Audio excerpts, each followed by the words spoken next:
The moment Kira Vance felt the first bond snap, she thought she might survive it. When the second one shattered 3 heartbeats later, she dropped to her knees in the middle of the pack's sacred bonding ceremony, and everyone watched.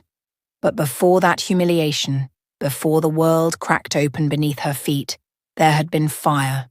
Beautiful, impossible fire. Kira had learned early that invisible was safe. Invisible meant the other wolves didn't notice her patching their wounds, didn't sneer when she passed, didn't remember she existed once they walked out of the healing quarters. Tonight, she'd positioned herself at the very edge of the ceremonial grounds, half hidden behind a massive oak. The moonfire burned at the center of the clearing, its silver-blue flames reaching toward the stars like grasping fingers. 300 wolves stood in concentric circles around it, dressed in their finest, faces bright with hope and nerves and barely contained excitement. The moonfire ceremony happened once a year. The flames would dance, would reach, would point toward those the moon had chosen to bind together. Fated mates. The words carried weight, promise, forever. Kira had attended 17 of these ceremonies since old Mara had taken her in. She'd watched countless pairs find each other, had seen the joy and tears and passionate embraces. She'd never once expected the fire to notice her. Omegas didn't get fated mates. Everyone knew that. They got arrangements, if they were lucky. Quiet lives in the background, if they weren't. "You're hiding again," Mara said, materializing beside her with the unsettling silence the old healer had perfected over 8 decades. "I'm observing." "You're hiding." Mara's weathered hand found hers and squeezed. "It wouldn't kill you to stand closer." "It might. Sarah Whitmore is near the front. She threw a rock at me last week." Sarah Whitmore has the brains of a turnip and less charm. Mara's eyes, still sharp despite her age, scanned the crowd. The Blackwood twins are looking particularly insufferable tonight. Kira followed her gaze and felt the familiar twist in her chest that she'd never quite learned to control. Damon and Drake Blackwood stood at the inner circle, as was their right as the pack's ruling alphas. Twins, though not identical, Damon broader and rougher, Drake leaner and sharper, both beautiful in the way that storms were beautiful. Dangerous and magnetic and utterly out of reach. She'd treated Drake once 3 years ago when he'd come to the healing quarters with a gash on his forearm he didn't want his brother to know about. He'd sat perfectly still while she stitched him up, hadn't spoken a single word, and his grey eyes had watched her with an intensity that made her hands shake. Damon she'd only seen from a distance, which was close enough, given the way her wolf whimpered whenever he passed. "Stop staring at them," Mara muttered. "Nothing good comes from wanting what the moon doesn't offer." "I wasn't," the moonfire roared. The sound cut through every conversation, every whisper, every breath. Kira had seen the flames reach before, gentle tendrils extending toward their chosen pair. But this was something else entirely. The fire surged upward, twisting into a column of light so bright she had to shield her eyes, and then it split. 2 streams of silver-blue flame shot across the clearing. One struck Damon Blackwood in the chest. One struck Drake.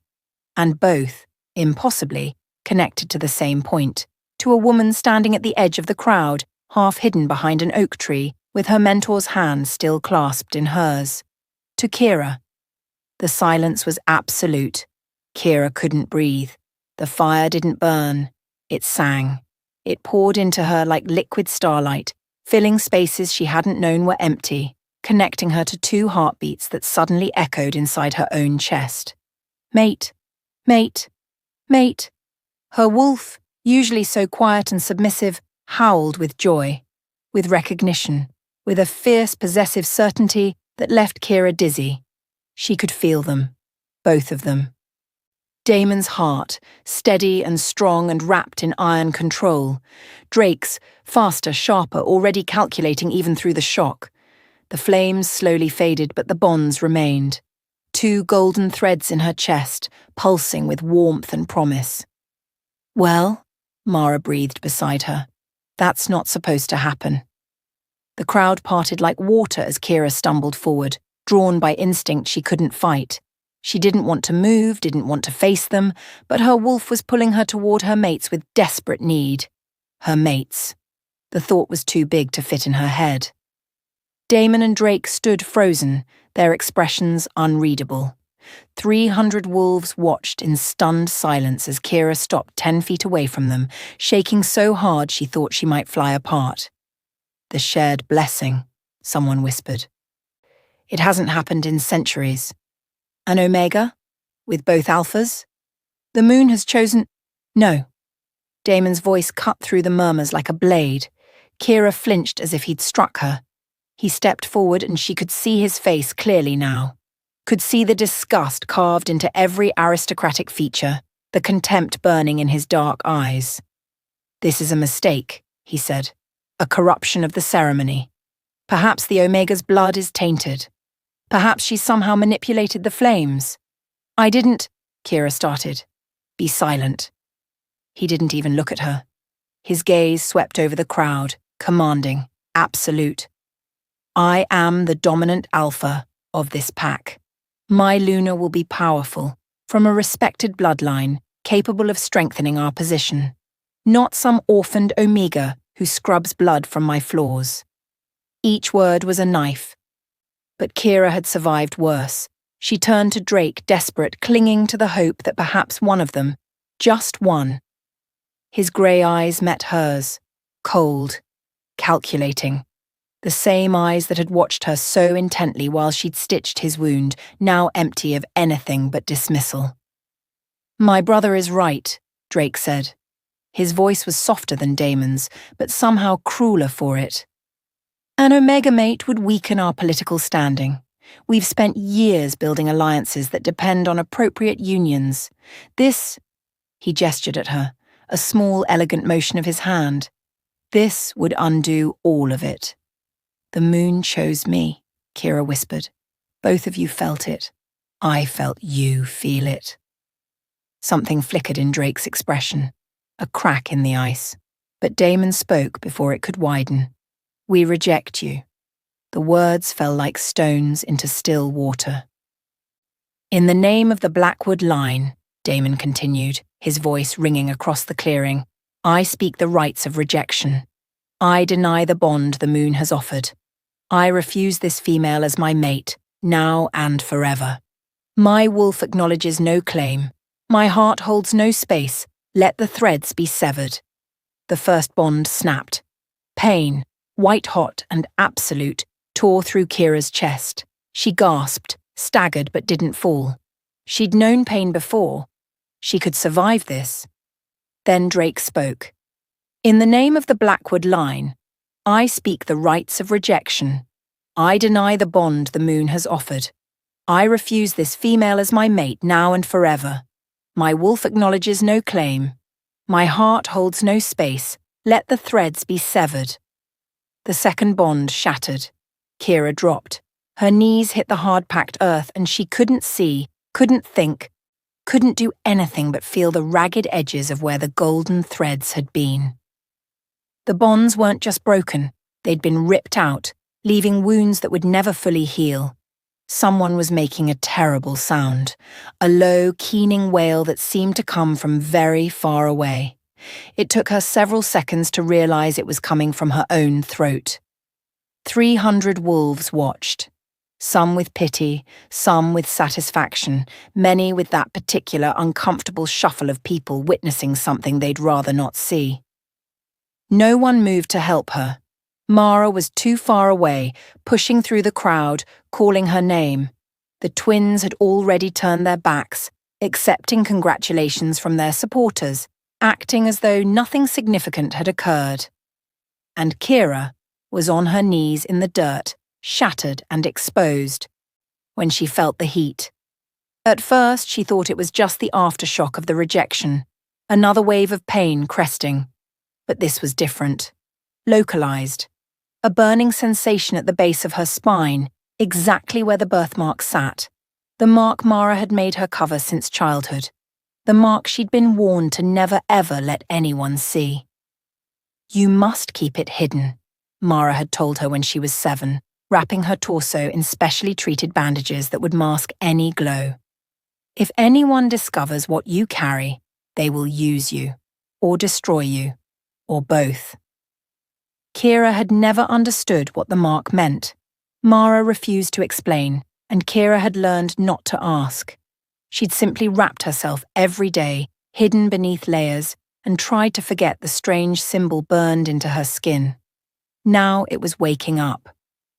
She could feel it pulsing in time with her heartbeat, growing warmer with each second.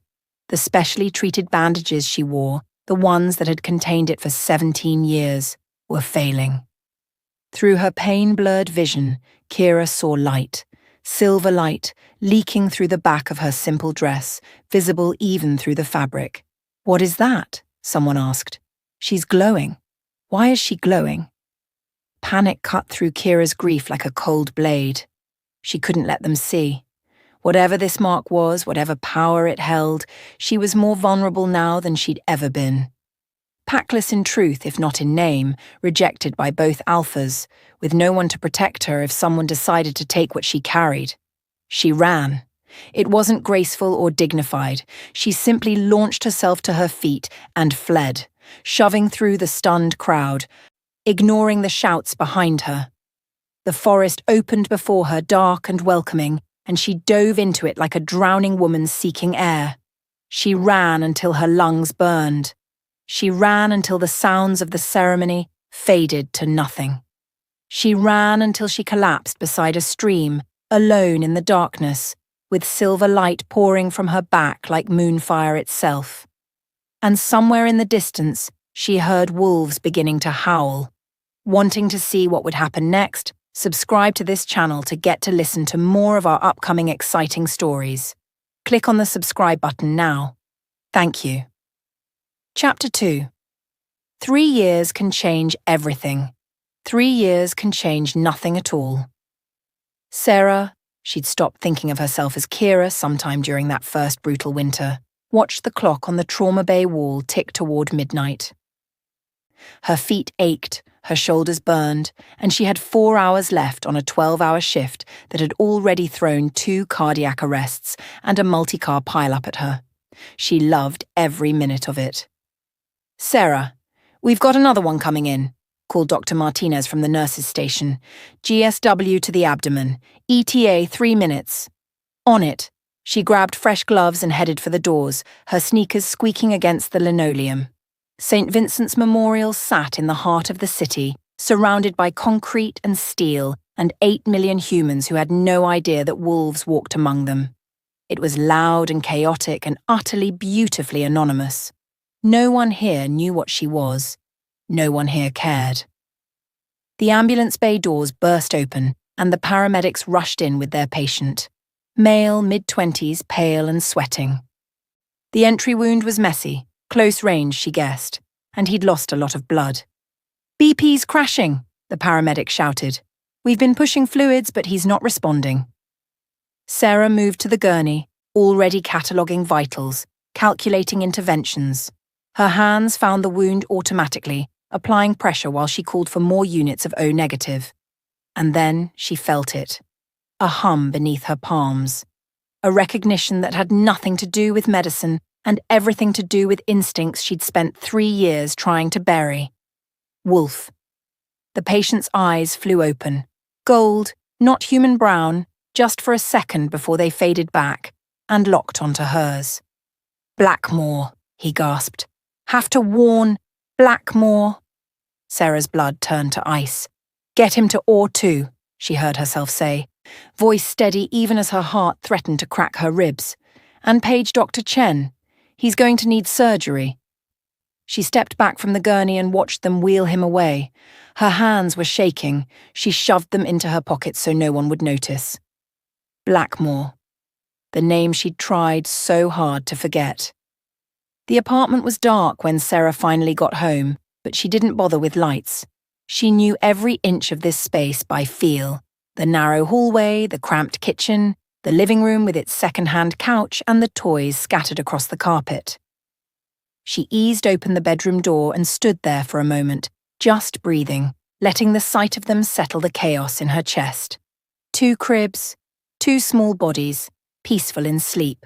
Luna and Celeste, her daughters, her miracles, her reason for everything. They were 2.5 now, all chubby cheeks and wild curls and identical silver-grey eyes that saw entirely too much. They'd started talking early, walking early, doing everything early. Sarah had known, even before the marks appeared on their backs, that they would be extraordinary. The marks had shown up on their first birthday. 2 perfect crescents at the base of each tiny spine, glowing softly in the darkness like trapped moonlight. Sarah had wept for 3 days. She crossed to Luna's crib and brushed a curl from her daughter's forehead. The toddler stirred, mumbled something in her sleep, then settled deeper into her blankets. "I won't let anyone hurt you," Sarah whispered. "Either of you. I promise."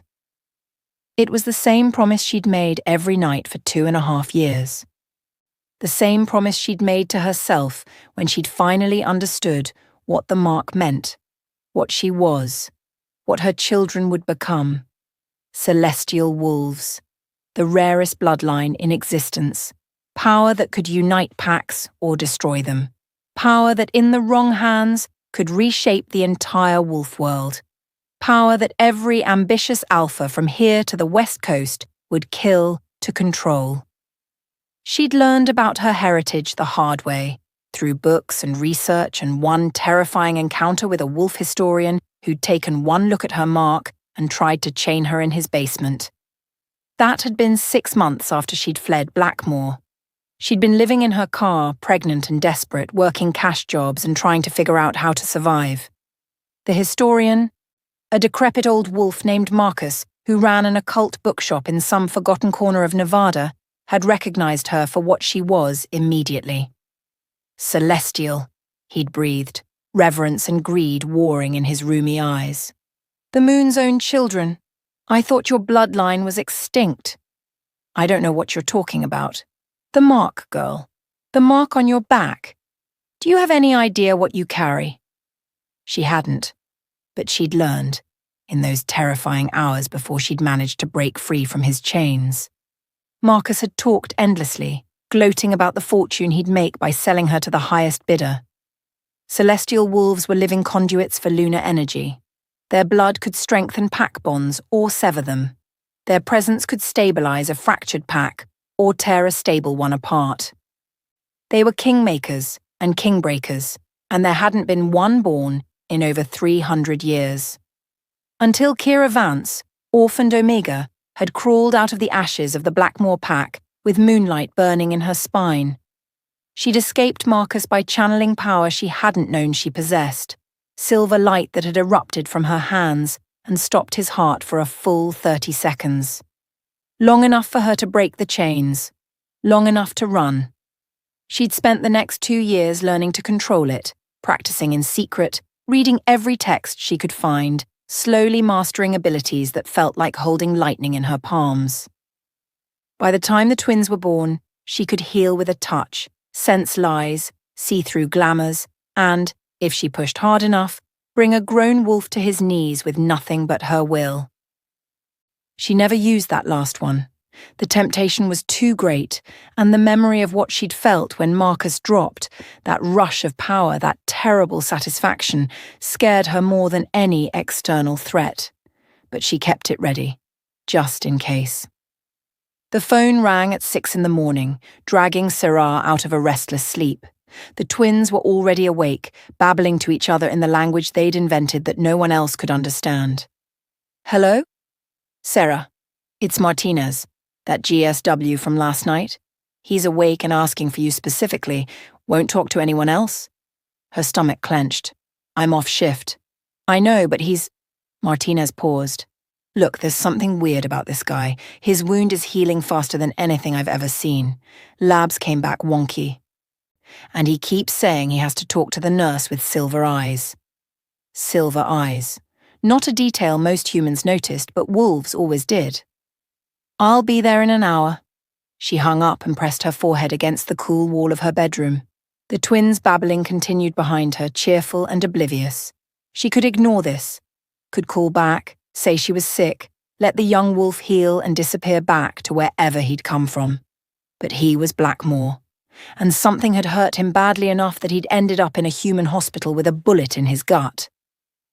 Blackmore is crumbling. The thought came unbidden, carried on currents of instinct she couldn't fully suppress. The pack bond had shattered when the twins rejected her, but something still remained. Some echo of connection that told her Blackmore was in pain. She'd spent 3 years trying not to care about that. Some days she almost succeeded. "Mama," Luna's voice high and sweet. "Mama sad?" Sarah turned to find both girls standing in their cribs, watching her with those 2 knowing eyes. Celeste had her thumb in her mouth. Luna's small face was creased with concern. "No, baby." Sarah crossed to them, lifting one in each arm. "Mama's fine, just thinking about work." "Bad work?" "Just complicated work." Luna considered this with the gravity of a Supreme Court justice, then nodded. "Okay. Breakfast now?" "Breakfast now," Sarah agreed. She'd make her decision after coffee, after pancakes shaped like stars, after she remembered what she was protecting and why she'd built this life in the first place. The young wolf's name was Jamie, and he looked even worse in the harsh light of day. "You're her," he said when Sarah entered his room. "The healer, the one who ran." She closed the door behind her and let the mask of Sarah, the trauma nurse, slip just slightly. "You have 30 seconds to explain why I shouldn't walk out of here and forget I ever saw you." "Because Blackmore is dying." Jamie struggled to sit up, wincing at the pull of his stitches. "And you might be the only one who can save it. I don't belong to Blackmore anymore. The Alphas made that very clear." "The Alphas are the reason everything's falling apart," his voice cracked. "Since they rejected you, their wolves have been wrong. Feral. They can barely stand to be in the same room anymore. The pack bond is fraying. We've lost a dozen families in the last year alone." Sarah kept her face neutral. But something twisted in her chest, something that felt uncomfortably like satisfaction. "That's not my problem. It's everyone's problem. Victor's coming." The name hit her like a physical blow. Victor, Alpha of the Silvercrest Dominion.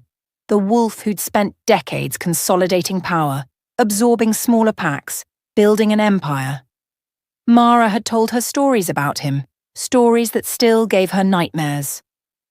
"Victor's been circling Blackmore for years," Jamie continued, "but he never made a move because the twins were too strong together. Their synchronicity was legendary.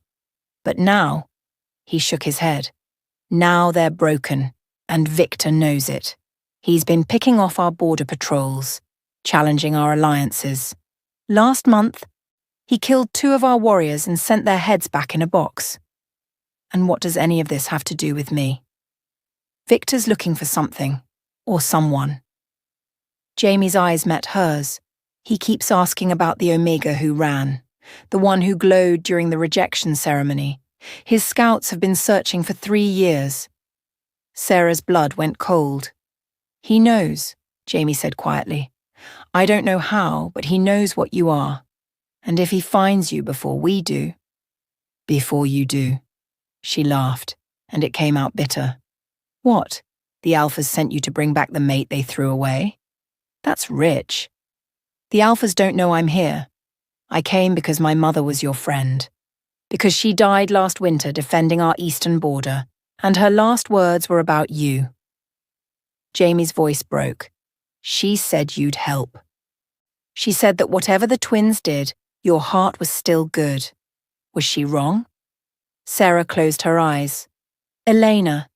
Jamie's mother was Elena, the warrior who'd slipped Kira extra food during lean winters, who'd taught her to throw a punch, who'd been one of the only wolves in Blackmore to treat her with kindness.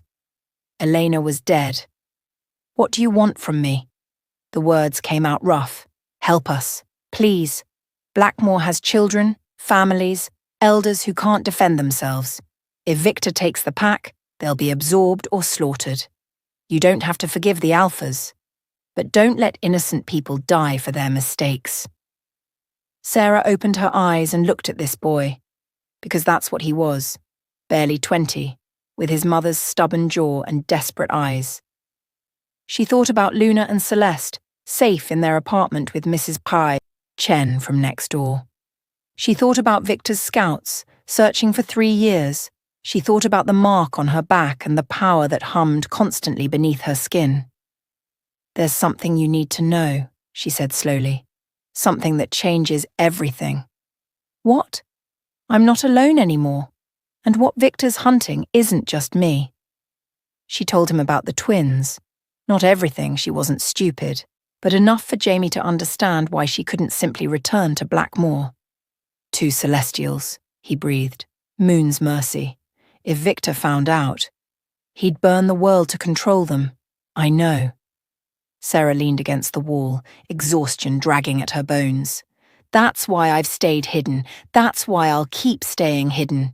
But no, I won't bring my daughters into a war zone, not for Blackmoor, not for the Alphas, not for anyone. Jamie was quiet for a long moment. Then, what if you didn't have to? Explain. Victor doesn't know about the children. He's looking for a lone Omega with a celestial mark. What if you helped us from here? Used your abilities remotely? Celestials can strengthen bonds over distances, can't they? Theoretically. Then strengthen ours.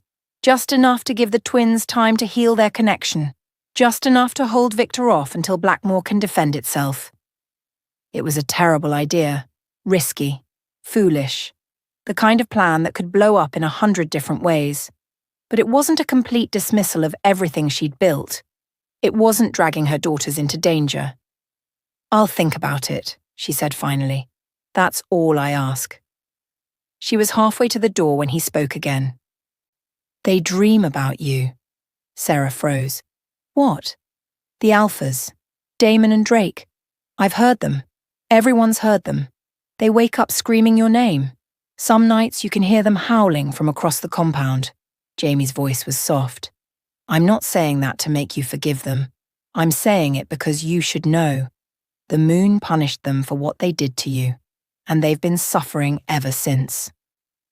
Sarah didn't respond. She opened the door and walked out, her footsteps steady, her face composed.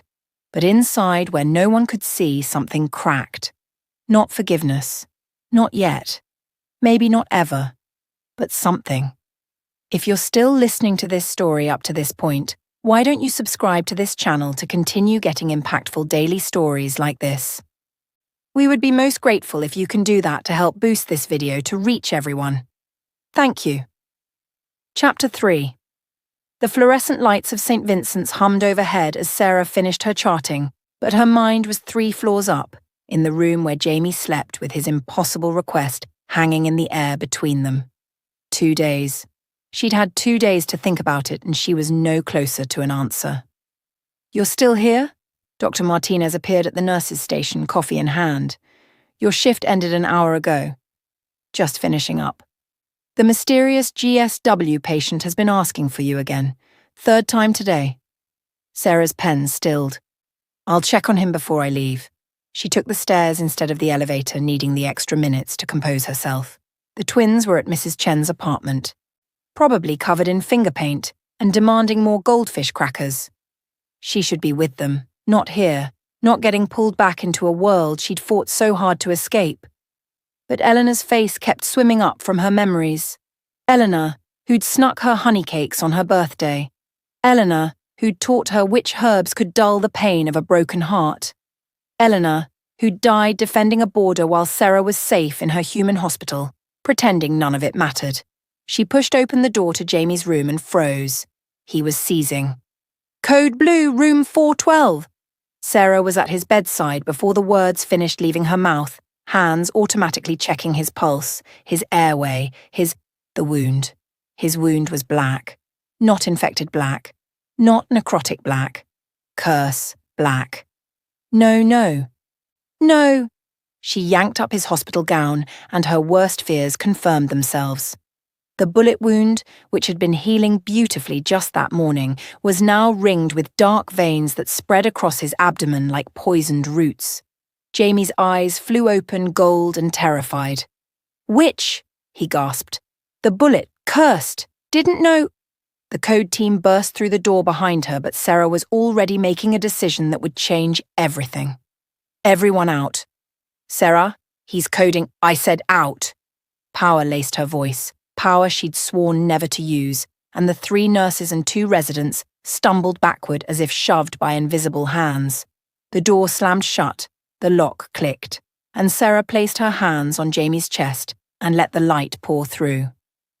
Healing a curse was nothing like healing a wound. Wounds were simple. Flesh wanted to knit itself back together, you just had to encourage the process. But curses were alive. They had intent, malice, a hunger that fought back against every attempt to dislodge them. This one was strong. Witchcrafted, Jamie had said. And he was right. She could taste the magic, bitter and wrong, designed to kill slowly, painfully, stealing a wolf's healing ability and turning it against itself. Silver light blazed from her palms. The curse shrieked, actually shrieked, a sound only she could hear, and tried to burrow deeper. No. Sarah had spent 3 years learning her power. 3 years of practice and study and careful, meticulous control. She knew her strength now, knew exactly how much force she could channel before it consumed her. She pushed harder. The curse writhed, screamed, and finally shattered. Jamie went limp beneath her hands, his breathing evening out, the black veins fading to nothing. Within seconds, the wound began closing properly, wolf healing, finally able to do its job. Sarah slumped against the bed, exhausted, her hands trembling. Moon's mercy, Jamie whispered. You really are celestial. Blood oath. Now. His eyes widened. What? You know what I am. You've seen what I can do. Sarah's voice was steady despite her exhaustion. I saved your life. Now you swear on your blood that you will never reveal my location, my identity, or my daughter's existence to anyone. Not the Alphas. Not your packmates. No one. Sarah, swear it, or I will undo what I just did. She wouldn't. They both knew she wouldn't. But the threat was enough. Jamie held out his hand, and Sarah drew a small silver knife from her pocket. She'd started carrying it after the incident with Marcus, and made quick cuts across both their palms. I swear on my blood, Jamie said, his voice solemn, that I will never reveal your location, your identity, or the existence of your children to any living soul. Should I break this oath, may my wolf consume me from within. Their bloodied palms pressed together, and Sarah felt the oath take hold, a binding that would enforce itself regardless of Jamie's intentions. Only then did she let herself breathe. Now tell me everything, she said. The real everything. Not the version you cleaned up to convince me to help. Jamie closed his eyes. It's worse than I said. Much worse. The story poured out of him like poison from a wound. Victor's alliance with the Dark Witches, 3 sisters who called themselves the Thornwood Coven and practiced magic that had been forbidden for centuries. The systematic attacks on Blackmoor's borders, designed not to conquer, but to weaken. The disappearance of wolves who ventured too far from packlands, wolves who were later found drained of blood and covered in ritual marks. He's hunting celestial blood, Jamie said. That's what the witches need for their spells. For years they've been using diluted samples, trace amounts from ancient artifacts. But now Victor's promised them a living source. Me. The Omega who glowed at the rejection ceremony. Word spread fast. You know how wolves gossip.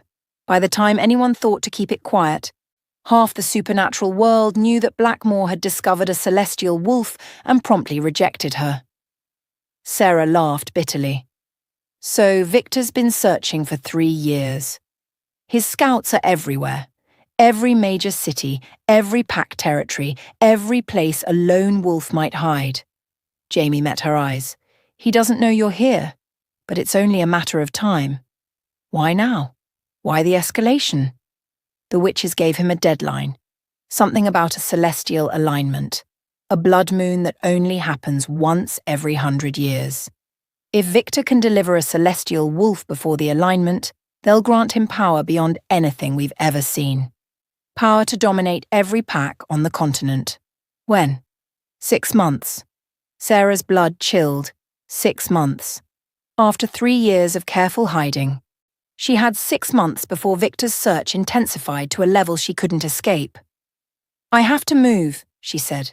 "Take the girls somewhere he'll never—" The door burst open. Sarah spun, power already gathering in her palms, but she was too slow, too exhausted from healing the curse, and the wolf who crashed through was faster. Not a wolf. 2 wolves. 2 scents that hit her like physical blows, flooding her with memories she'd spent 3 years trying to drown. Cedar and thunderstorms. That was Damon. Winter frost and old books. That was Drake. They stood in the doorway breathing hard, their eyes wild and gold-rimmed in a way that spoke of wolves barely leashed. Both of them looked wrong, thinner than she remembered, with dark circles under their eyes and a gauntness to their features that suggested they hadn't slept properly in months. Years, she corrected herself. They hadn't slept properly in years. Good. "Jace," Damon's voice was ragged, "we tracked your scent from the attack site. What the hell happened to you and who—" He stopped. His eyes found Sarah, and for a moment nobody moved. She looked different. She knew she looked different. 3 years of human food and human exercise and human sun had softened her edges, filled out the hollows that pack life had carved into her cheeks. She'd dyed her hair darker, learned to carry herself like a woman who feared nothing, built muscle from hauling patients and running after toddlers. But some things couldn't be hidden, not from the wolves who had once been bound to her soul. "Kira," Drake's voice cracked on the name. "That's not my name anymore." "We thought you were dead." Damon stepped forward, something desperate in his expression. "We searched for months. We thought—" "You thought wrong. Get out." "We can't." Drake moved to his brother's side, and despite everything, the synchronicity of the movement still struck her. The way they flanked each other, covered each other's blind spots, operated as 2 halves of a single whole. "Victor's coming. His scouts were at the attack site where we found Jace. They're searching this city as we speak. Then I'll leave. Tonight. You can't run forever. Watch me."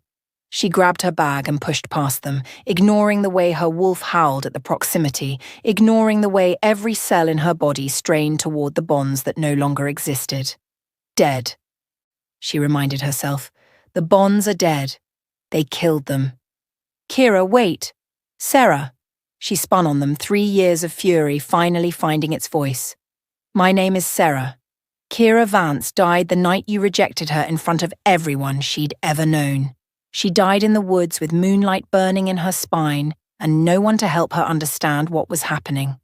Whatever you're looking for, whatever help you think you need, find it somewhere else. I don't owe Blackmore anything." She was out the door before they could respond, moving fast through the hospital corridors, already calculating escape routes. She had a go bag in her car, cash and fake IDs stashed in a storage unit across town. She could grab the girls from Mrs. Chen, be on the road within the hour. "Mama!" Sarah's heart stopped. Luna's voice rang through the hospital lobby.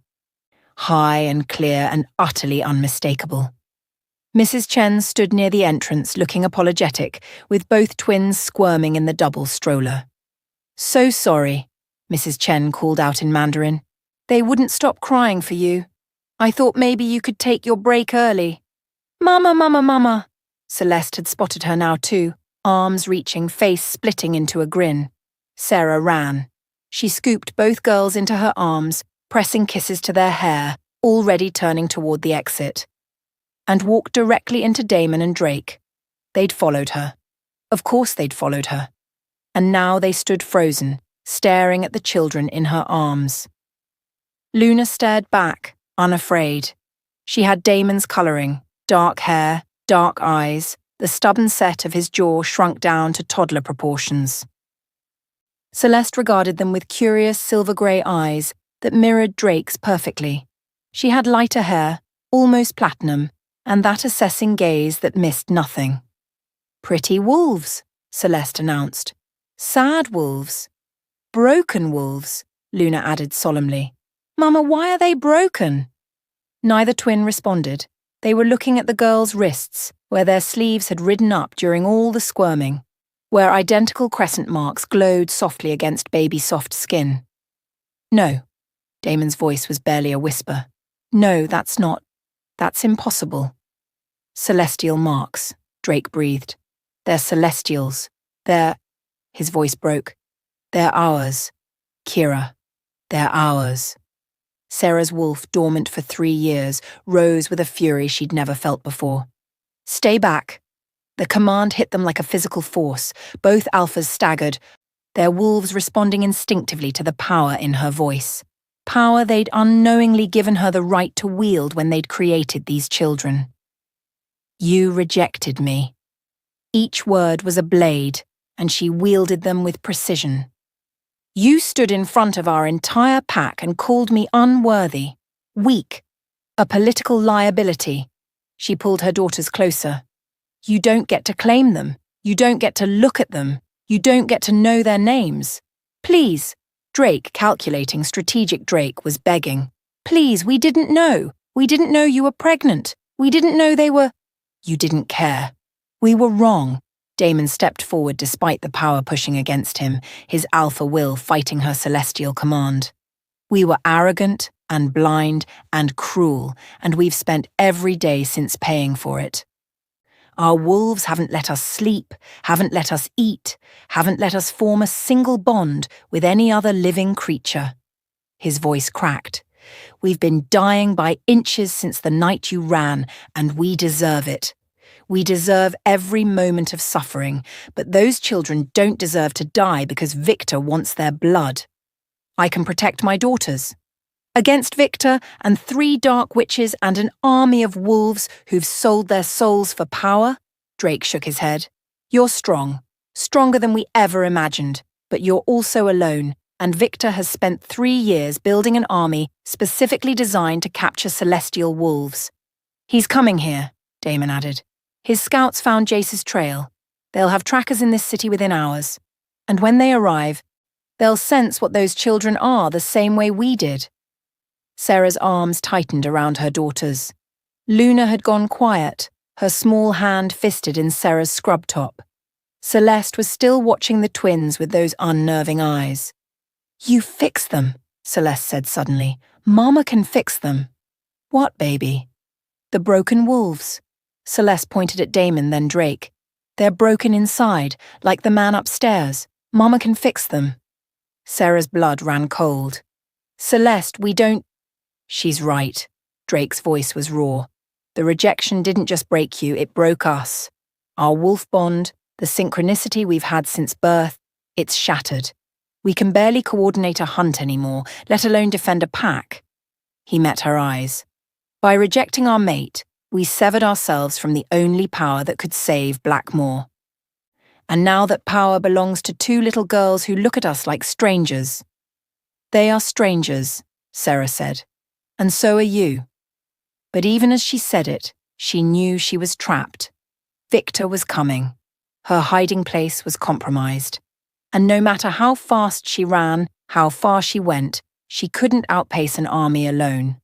Not with 2 toddlers who glowed like moonlight and had no idea what they were. Mama, Luna's voice was small. Are the sad wolves going to hurt us? Sarah looked at her daughter, at Damon's daughter, with his stubborn jaw and his dark eyes, and none of his cruelty. She looked at Celeste, at Drake's daughter, with his sharp gaze and his silver colouring, and hopefully none of his calculating coldness. She looked at the twins who had destroyed her life and were now, impossibly, her only chance of protecting the lives she'd built from the ashes. No, baby, she said finally. The sad wolves aren't going to hurt us. And then, to Damon and Drake, you have 5 minutes to convince me why I shouldn't take my daughters and disappear.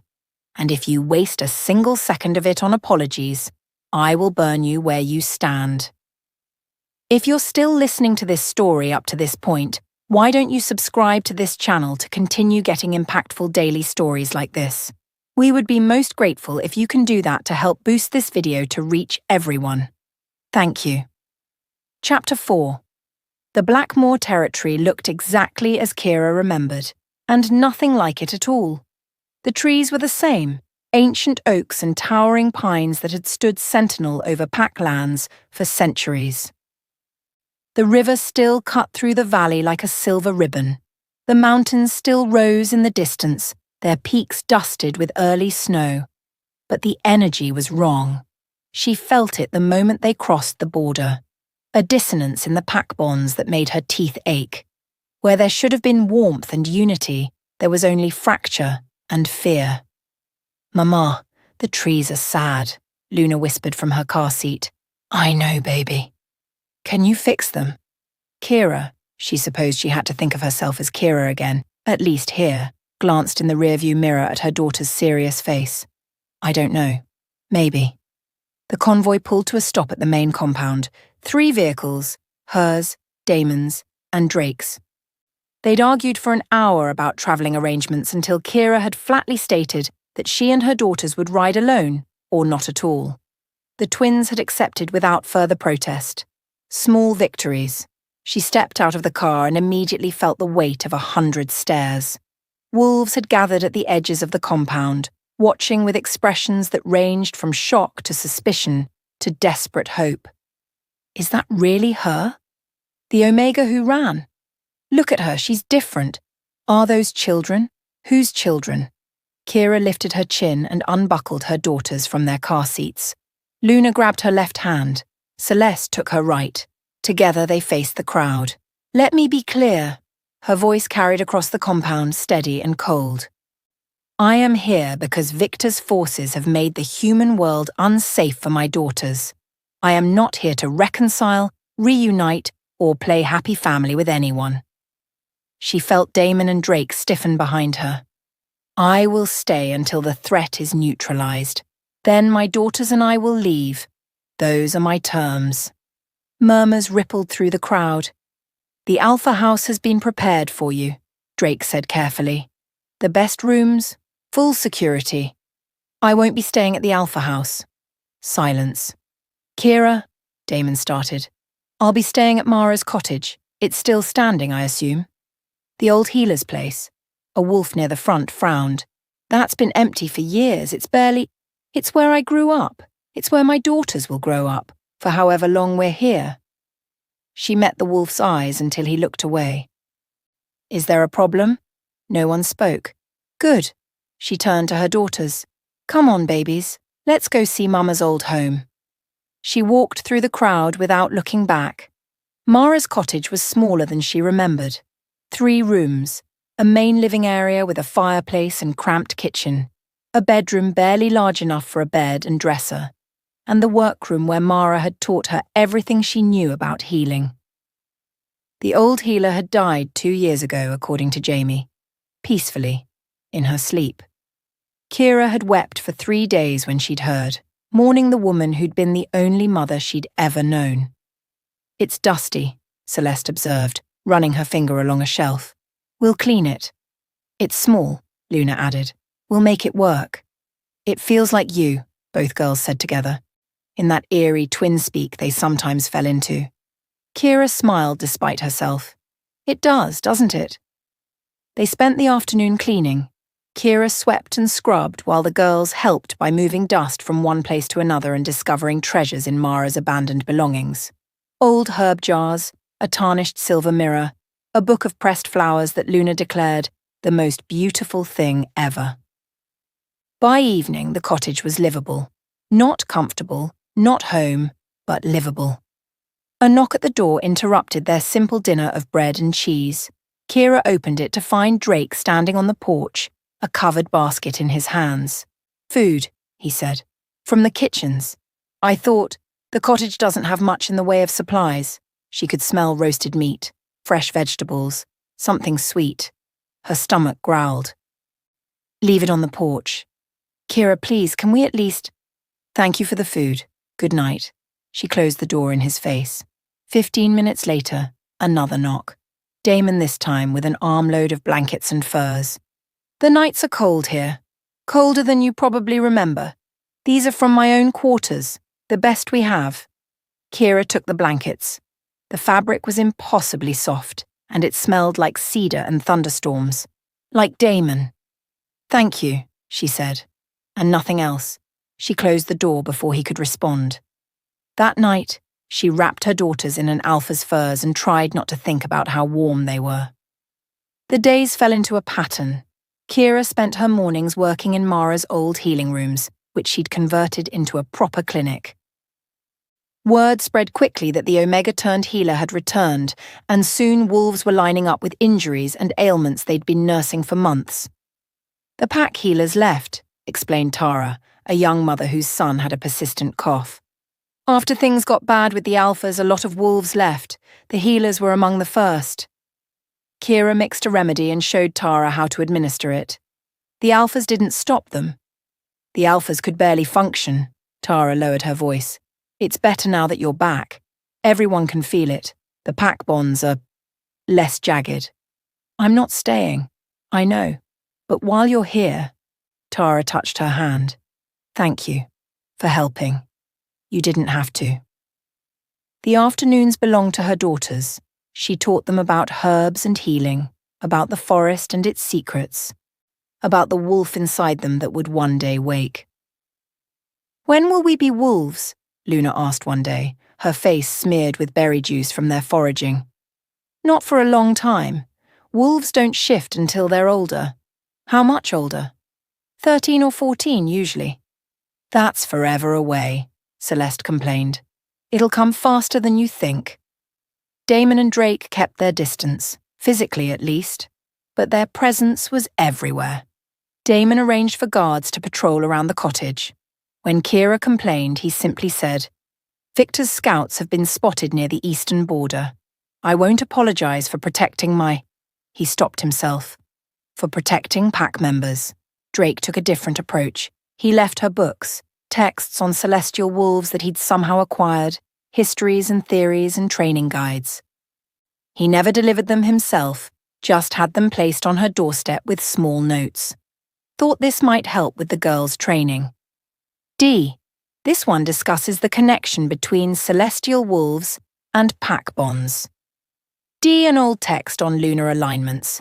Victor's deadline is connected to the blood moon. You should know what he's planning. D. She read every single one. She hated that they were useful. 3 weeks after her return, the twins cornered her. She was walking back from the clinic when they appeared on the path, blocking her way. They looked worse than when she'd seen them at the hospital, if that was even possible. Whatever brief respite her return had provided, it clearly wasn't enough. "We need to talk," Damon said. "We've talked. You've dismissed us." "That's not the same thing." "It is to me." "Kira," Drake's voice was raw. "Please. We know we can never undo what we did. We know you have no reason to forgive us, but we need you to understand." "Understand what? That you were young and stupid? That you cared more about politics than your moon-blessed mate? That you broke something sacred because I wasn't good enough for your precious bloodline?" She stepped toward them, and to her satisfaction, they both stepped back. "I understand perfectly. I've had 3 years to understand." "We were wrong," Damon said. "Yes. We were cruel and blind and everything you accused us of. Yes. We've suffered every day since—" "Good." The word came out sharp as a blade. "You should suffer. You should feel a fraction of what I felt. Bleeding moonlight in the forest while everyone I'd ever known stood by and watched. You should wake up screaming. You should feel like you're dying from the inside out. You should know what it means to be rejected by the people who were supposed to love you." Both twins flinched. "I hope your wolves never stop howling," Kira continued. "I hope you feel that emptiness every second of every day for the rest of your lives. Because I will never forget standing in front of our pack, carrying your children though I didn't know it yet, and hearing you call me unworthy. We didn't know. You didn't want to know. You saw an Omega, and you decided I was beneath you." She laughed bitterly. "Turns out I was carrying the rarest bloodline in existence. Turns out I was exactly what your precious pack needed to survive. But you couldn't see past your own arrogance long enough to give the moon's blessing a chance." She pushed past them. "The girls ask about their fathers," Drake called after her. Kira froze. Luna especially. She wants to know why they don't have a daddy like the other pups in the pack. Celeste just watches us when we patrol past the cottage. She doesn't say anything, but her eyes... "Don't," Kira's voice shook. "Don't you dare use my children to manipulate me." "That's not what we're doing. We just..." Drake's voice broke. "We just want to know them. Even if you never forgive us. Even if you leave the moment Victor is defeated. Please, let us know our daughters." Kira didn't turn around. "You had a chance to know them. 3 years of chances. They were growing inside me when you spoke the rejection. They were with me when I fled into the forest. They were with me through every moment of hiding and fear and struggle." She finally looked back at them, and the pain in their faces gave her no satisfaction. Only exhaustion. "You want to know your daughters? Earn it. Not through grand gestures or strategic patience. Through time, through proof, through showing me day after day that you're not the wolves who destroyed me." She turned away again. "Now leave me alone. I have children to feed." The attack came at twilight. Kira was preparing dinner while the girls played in the garden, their laughter bright against the fading light. She heard Luna shriek, joyful, not frightened, and smiled. Then the shriek changed. She was out the door before her mind registered moving. The garden was chaos, dark shapes pouring over the fence. The scent of foreign wolves, Luna's terrified screaming. "Mama!" Kira's power exploded outward. Silver light blazed from her hands, catching the nearest attacker and sending him flying. She dropped 2 more before they could reach her, their bodies crumpling as her celestial energy overloaded their systems. But there were too many. 12, more. Victor's wolves, she recognized, by the silver crescent brands on their shoulders. She couldn't see Luna. "Luna! Mama!" Celeste's voice from somewhere to her left. She spun and found her younger daughter backed against the cottage wall, 3 wolves closing in. No choice. She had to save the one she could reach.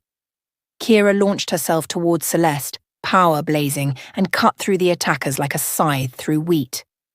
She gathered her daughter in her arms just as howls erupted from the compound, Blackmore wolves responding to the attack.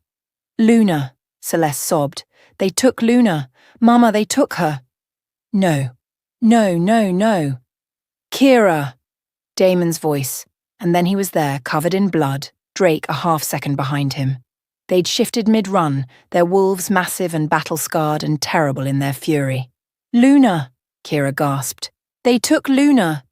A wolf emerged from the tree line, one of Victor's, holding something in his jaws. A small, dark-haired doll. Luna's favourite. He dropped it at their feet and shifted, grinning with blood-stained teeth. Victor sends a message. Bring him the celestial mother by the next full moon, or he'll take what he needs from the child.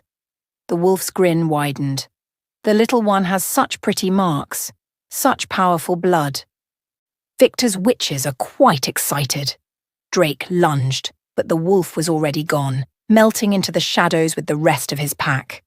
In her arms, Celeste began to scream. Not in fear, in rage.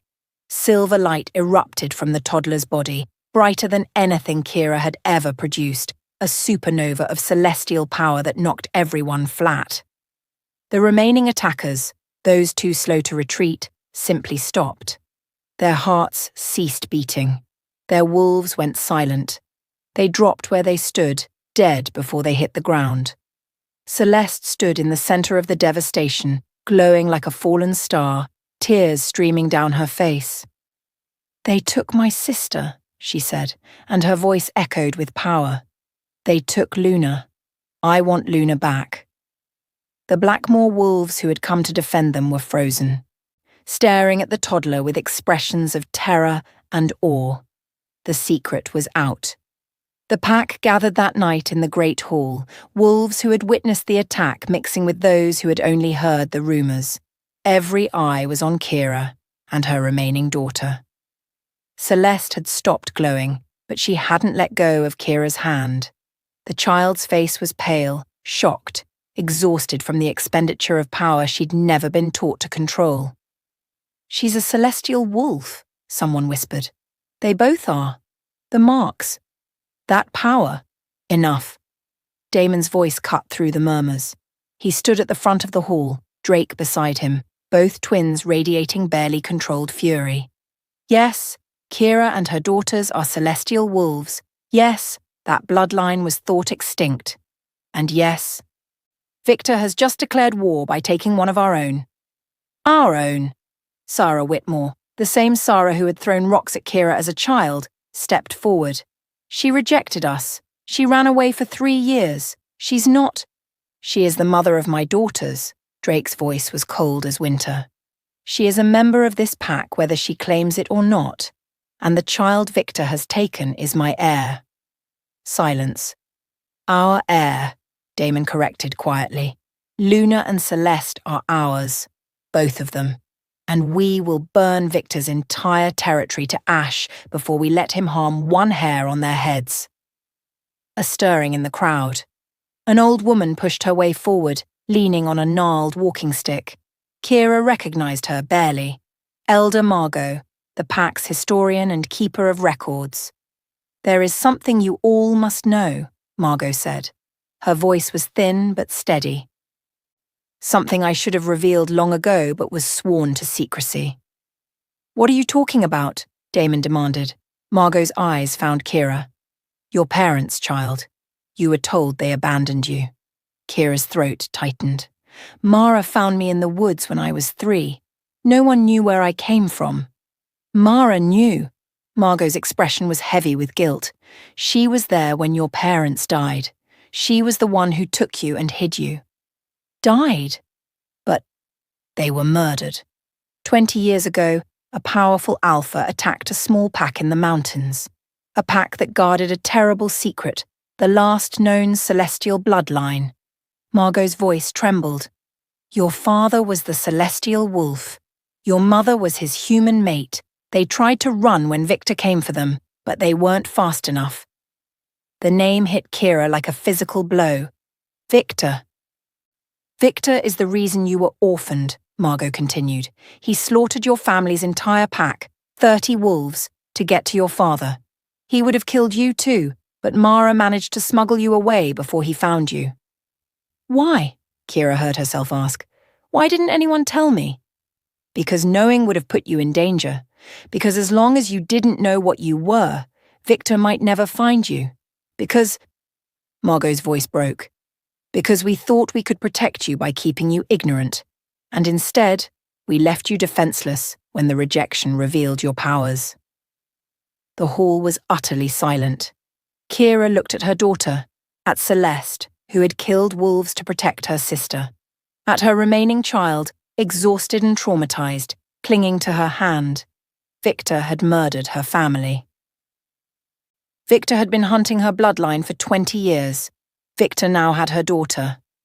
"When is the full moon?" Her voice was ice. 10 days, Drake said. "Then we have 10 days to get Luna back." She met his eyes, then Damon's. "Call your allies. Prepare your wolves.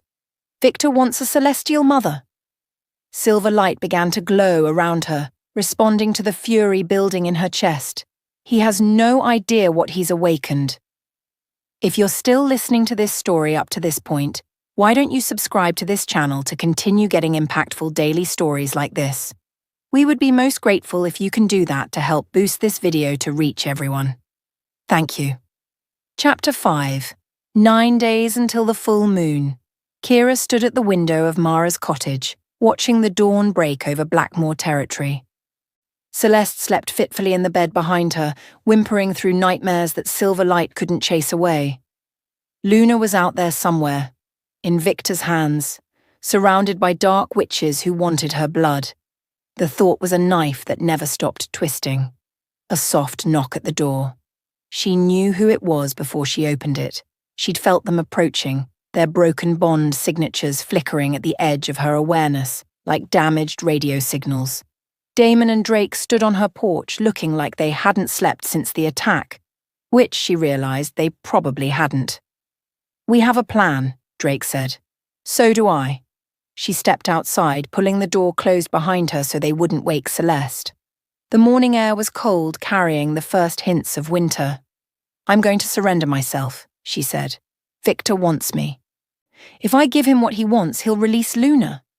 "No." Damon's voice was flat, absolute. "You don't get to decide. He'll kill you both." Drake stepped forward, his grey eyes intense. "Victor has no intention of releasing Luna. He needs celestial blood for the ritual, and he now has two sources. Surrendering yourself just gives him everything he wants." "Then what do you suggest? Storm his compound with the warriors you have left? His forces outnumber ours 3-1, and that's not counting the witches." "We're not suggesting a frontal assault." Drake pulled a folded map from his jacket. "Victor's holding Luna at the old Thornwood estate, the witches' ancestral home. It's warded against wolf attacks, which is why a direct approach won't work." "But it's not warded against celestial power," Damon added. "Your energy is different. Older. The witches' magic wasn't designed to block it because there haven't been celestial wolves for 300 years. Kira studied the map. The estate was deep in Silvercrest territory, surrounded by forest and protected by natural barriers. A nightmare to approach, a death trap to assault. Even if I can breach the wards, Victor will have Luna under guard. The moment he sees us coming. He won't see us coming. Not if we approach during the blood moon ceremony itself. Drake traced a path on the map. The witches will be focused on their ritual. Victor will be at the center of it, preparing to receive whatever power they're channeling. For approximately 20 minutes, everyone in that compound will be distracted. 20 minutes to breach the wards, find Luna, and get out. No. Damon's jaw tightened. 20 minutes to breach the wards, rescue Luna, and end Victor permanently. If we leave him alive, he'll never stop hunting you. Never stop hunting our daughters. Our daughters. The words hit her harder than she expected. "This plan requires all of us working together," Drake said quietly. "Your celestial power to breach the wards and protect the extraction team. Our wolves to handle Victor's guards. And our bond." He stopped, corrected himself. "Our coordination. Damon and I haven't been able to synchronize properly since we rejected you. But with you there, with our wolves fighting for the same cause, you think being near me will fix what you broke? I think being near you is the only chance we have." Kira looked at them, really looked at them, at the shadows under their eyes and the hollows in their cheeks. At the way they stood slightly apart, no longer moving in perfect unison, at the desperation they weren't bothering to hide. "Why?" The question came out rougher than she intended. "Why does it matter so much? You rejected me. You chose politics over the mate bond. Why are you fighting so hard now?" Damon looked at his brother, then back at her. Something shifted in his expression, a crack in the alpha armor he'd worn for as long as she'd known him. "We rejected you because we were cowards," he said. The admission hung in the cold air. "You made us feel things we didn't know how to handle," he continued. "The mate bond, it wasn't what we expected. It wasn't some gentle pull we could manage. It was overwhelming, consuming. The moment the fire connected us, I felt like I was drowning in you." "You were afraid," Kira's voice was flat. "So, you decided to destroy me instead." "Yes." No excuses. No justification, just acknowledgement. "I told myself I was protecting the pack's interests, preserving our political position. But the truth is, I was terrified of what you made me feel. And I convinced myself that rejecting you was strength when it was the worst kind of weakness." Drake spoke next, his voice quieter. "I told myself it was strategy, that accepting an Omega mate would undermine our alliances. But I knew the moment the bond formed, that you were everything. I was just too much of a coward to admit it." "We spent 3 years becoming the kind of wolves who deserve you," Damon said. "We didn't know you were alive, didn't know about the girls, but we spent every day trying to be worthy of what we'd thrown away. Not because we thought we'd get another chance. Just because we couldn't live with who we'd been. Let us prove it now, Drake added. Not through words, through action. Let us stand beside you, not in front of you.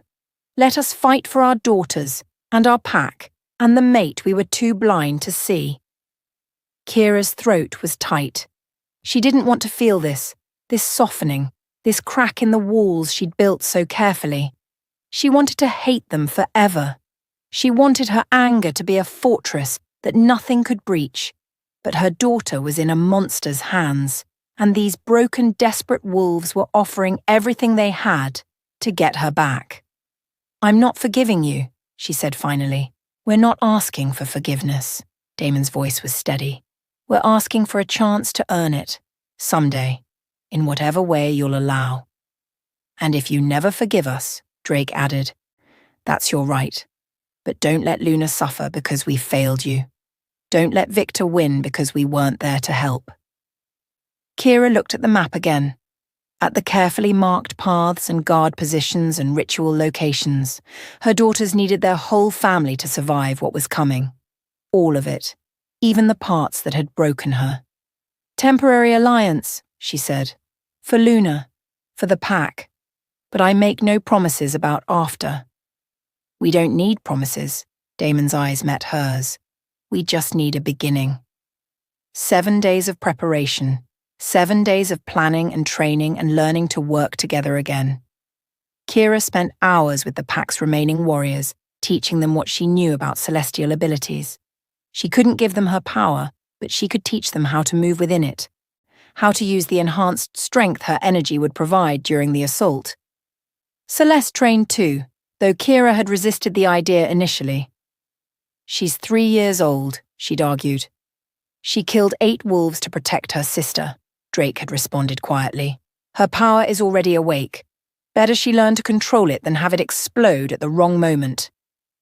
So Kira taught her daughter the basics, how to sense the light inside her, how to contain it, how to release it in controlled bursts rather than devastating explosions. Celeste was a quick learner, too quick sometimes. Her power was vast, maybe vaster than Kira's own. Like Luna, Celeste said one afternoon, a silver ball of light hovering between her small hands. Luna's light is different from mine, but when we're together they fit. What do you mean? Baby. Celeste frowned, struggling to express concepts that shouldn't have been in a toddler's vocabulary. Her light is for making things grow. Mine is for protecting. Together we make everything. 2 halves of a whole, like their fathers. The irony wasn't lost on Kira. The twins kept their distance as she'd requested, but she felt them constantly, working with the warriors, coordinating with allied packs, preparing for a battle that would determine the fate of everyone they loved. And slowly, grudgingly, she began to notice things. The way Damon positioned guards around the cottage without being asked, and never tried to enter uninvited. The way Drake left progress reports on her doorstep each morning, keeping her informed without demanding her presence at strategy meetings. The way they both watched Celeste with a hunger that had nothing to do with possession and everything to do with longing. "Can I show them my light?" Celeste asked one evening. "What?" "The broken wolves." Celeste was looking out the window where Damon and Drake were running evening patrol along the cottage's perimeter. "They feel sad when they see me, like they want to hold me but aren't allowed. Can I show them what I learned today?" Kira's heart clenched. "Do you want to?" Celeste nodded solemnly. "Luna would want me to. She likes them. She said they feel like home." Luna had said that? Before the attack, Kira had kept the girls away from the twins as much as possible, but children noticed things, felt things. "Go ahead," Kira heard herself say, "but stay on the porch. Don't go past the wards." Celeste was out the door before Kira could change her mind. She watched through the window as her daughter called out to the patrolling wolves as they shifted and approached with careful, uncertain steps. Celeste showed them her light, a small demonstration, nothing dangerous. The silver glow illuminated their faces, and Kira saw something she hadn't expected. Tears. Both of them. Alpha wolves, proud and powerful, crying at a toddler's light show. Damon knelt in front of Celeste, and Kira tensed, ready to intervene. But he just held out his hand, palm up, letting Celeste decide whether to take it. She did. "Pretty light," Celeste told him. "Mama taught me." "Your mama is amazing," Damon said, his voice rough. "So are you." "I know." Celeste patted his cheek with the casual confidence of a child who'd never been told she was anything less than extraordinary. "Don't be sad, Broken Wolf. We're going to get Luna back. Then you can be fixed." Drake crouched beside his brother, and Celeste reached out to pat his cheek too. "Both of you," she added. "Mama will fix you. She fixes everyone."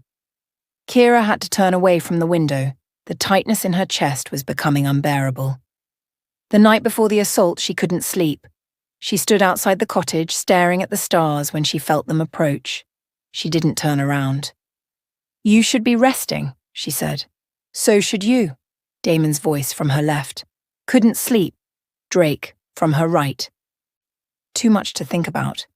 What if we fail? The question escaped before she could stop it. What if we get there and Victor has already... What if Luna is... She's alive, Drake's voice was certain. Victor needs her for the ritual. He won't harm her before the blood moon. But after, there won't be an after. Damon's hand brushed her shoulder, barely a touch, withdrawn immediately. "We'll get her back, whatever it takes." They stood in silence for a long moment. "Tell me about them," Damon said finally. "The girls. What are they like? What did we miss?" Kira shouldn't answer, shouldn't give them anything they hadn't earned.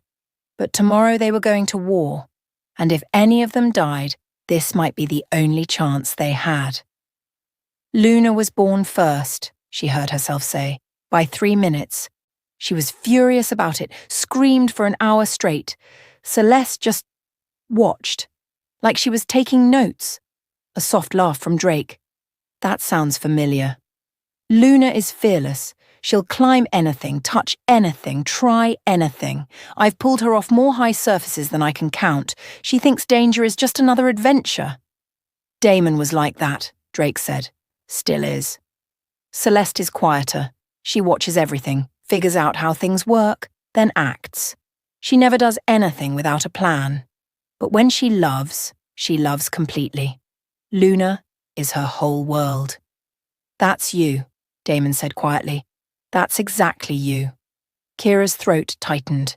"They ask about their fathers. Luna especially. She made up a story that you were away fighting dragons, and that's why you couldn't be with us." Silence. "I didn't know what to tell them." "How do you explain to a child that their fathers chose to reject them before they were even born?" "You don't," Drake said. "You let us explain. When they're ready. When we've earned the right to try." "We'll spend the rest of our lives making it up to them," Damon added. "To all of you. However long it takes. Whatever you need." Kira finally turned to look at them. Starlight illuminated their faces, painting their features in silver and shadow. "Tomorrow we rescue my daughter. Our daughter." The words felt strange in her mouth. "After that, we'll see. That's all we ask." She went back inside without another word. But for the first time in 3 years, the mate bond she'd locked away stirred in her chest. Not forgiveness, not trust, but maybe, just maybe, the beginning of something. The blood moon rose red and terrible over the Thornwood estate.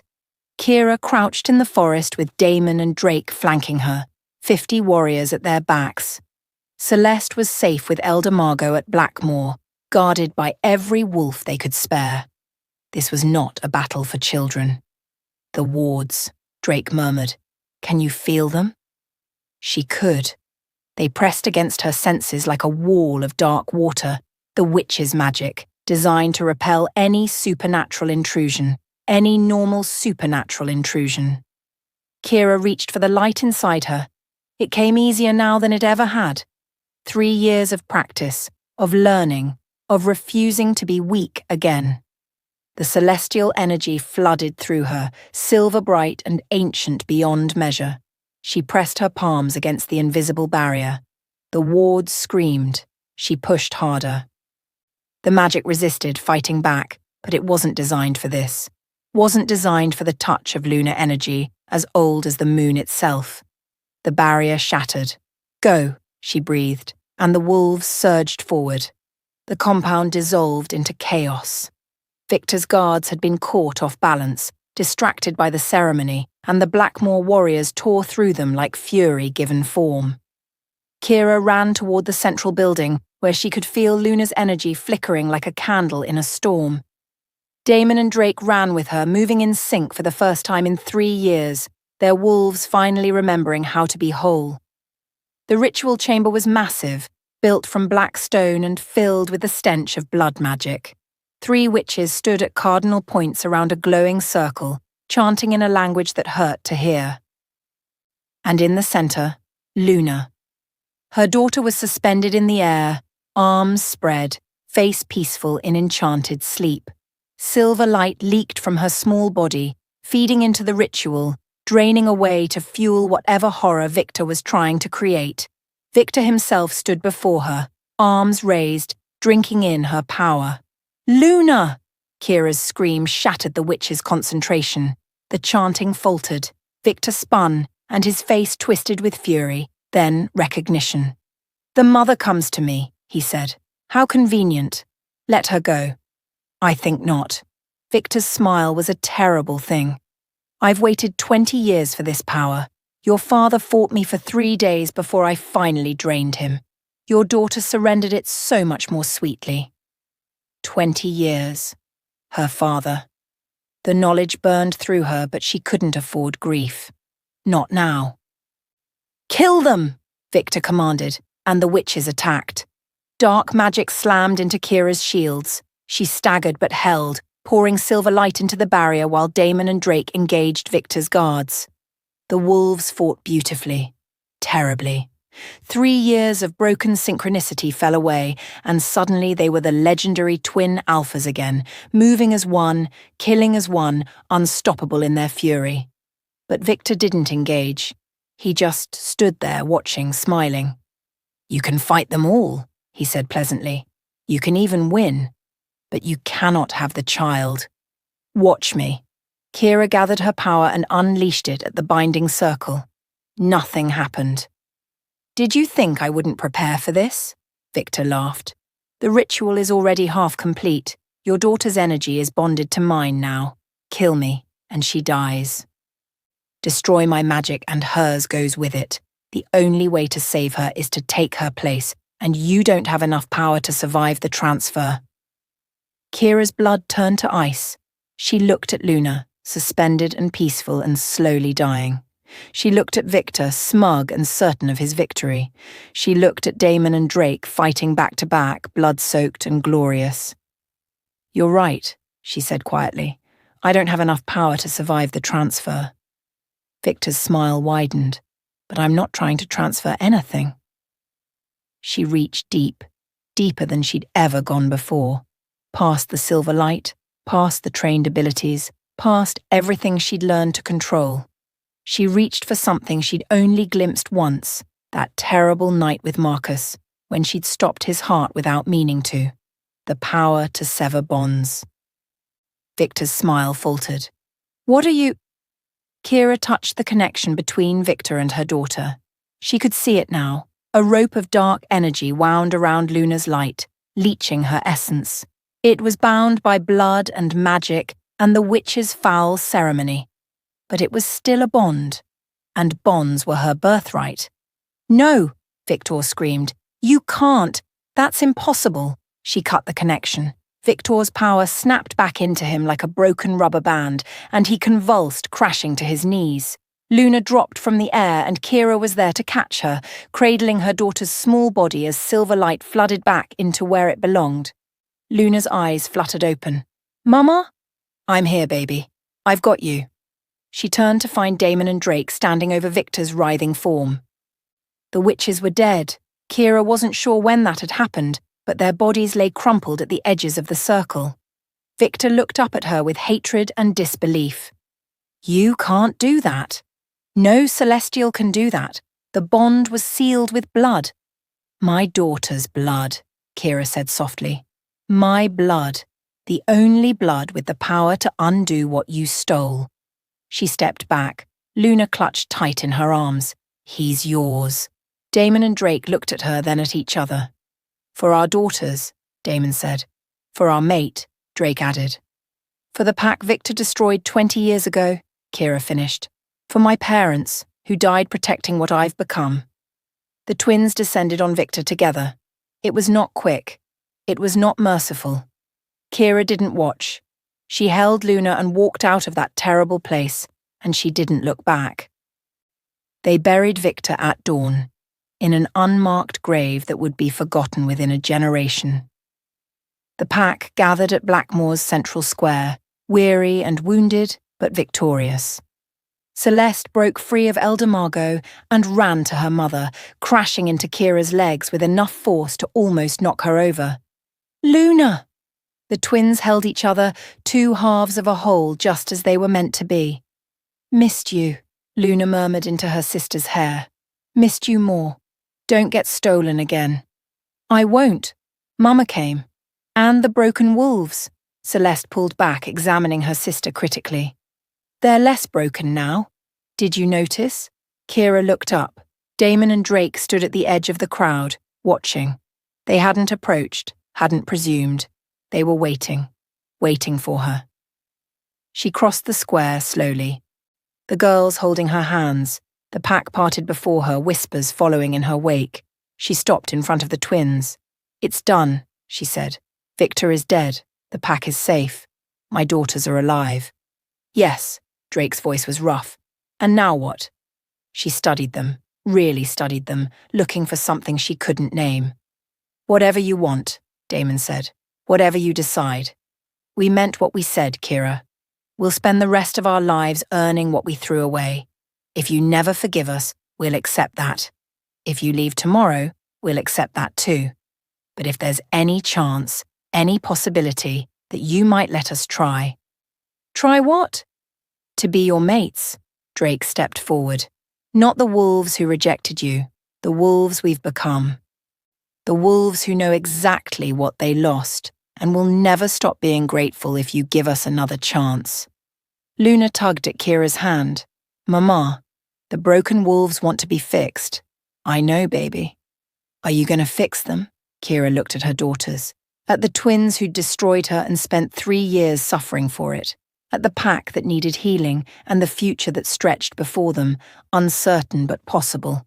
The mate bond stirred in her chest. She'd locked it away for 3 years, refused to acknowledge its existence, buried it under walls of anger and pain. She let it surface. The connection was damaged, scarred and tentative, and nothing like what it should have been.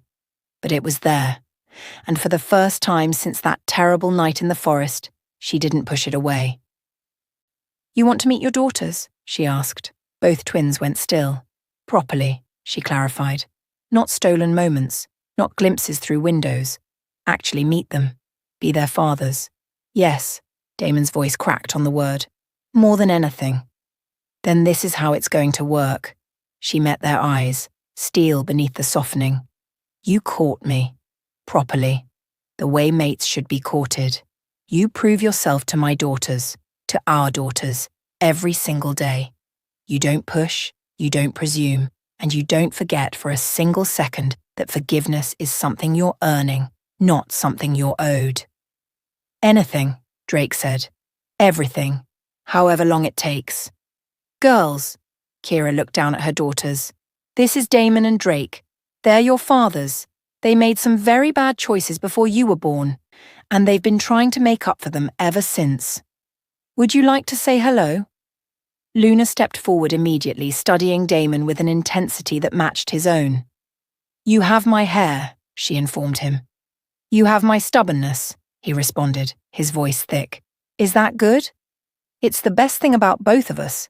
Celeste approached Drake more cautiously, those silver-grey eyes assessing. You're very sad, she observed. I have been, for a long time. Why? Because I made a mistake and I hurt someone I should have protected.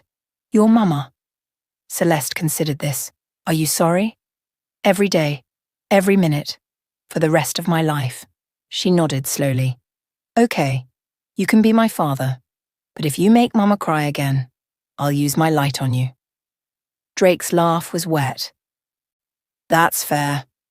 Kira watched her daughters meet their fathers, watched the careful, tentative beginning of something she'd never thought she'd see. The mate bond pulsed in her chest, warmer than it had been in years. Not forgiveness. Not yet. Maybe not for a long time. But a beginning. You have a lifetime to earn back what you threw away, she told them as the sun rose over Blackmoor. I suggest you start now. Damon took her hand, carefully, ready to let go at any sign of resistance. She didn't resist. Drake took her other hand, just as carefully. Their daughters ran through the square, chasing each other, their laughter echoing off ancient stones. And for the first time in 3 years, Kira let herself imagine a future where broken things might heal. Thank you for watching this video. Subscribe. Like and share this video to continue listening to this type of story daily, and also to appreciate this community too. I would like to hear your wonderful opinion about this story. Please comment below.